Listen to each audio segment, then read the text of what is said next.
There was once a man who built his business with a circle of close friends.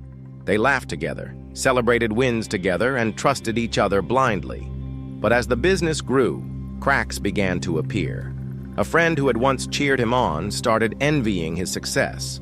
Another, who once promised loyalty, betrayed him for an opportunity elsewhere. The man learned a painful truth. Sometimes it is not strangers who wound you, but those you trust the most. And in that heartbreak, he discovered what Robert Greene teaches as the second law of power. Never put too much trust in friends, learn how to use enemies. Now this may sound harsh, even cold. After all, isn't friendship supposed to be the safest place? But power and life teaches us differently. Friends, though valuable, can sometimes take your success for granted.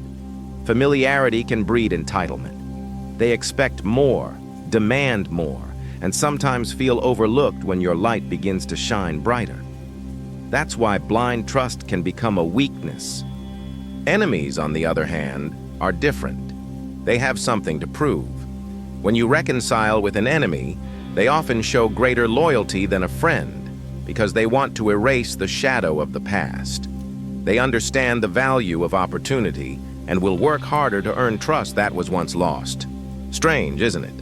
The very people who once opposed you may become your strongest allies if you learn how to channel that tension into partnership.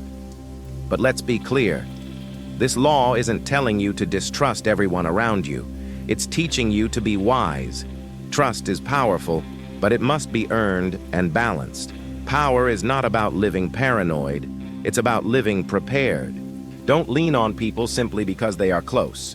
Lean on those who prove dependable, whether friend or former foe. Think of history. Some of the greatest alliances were born from former rivalries. Leaders who turned enemies into partners often built stronger foundations than those who relied only on friendship. Why?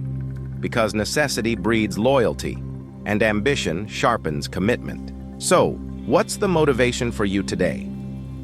Guard your trust wisely. Don't hand it out freely just because of proximity.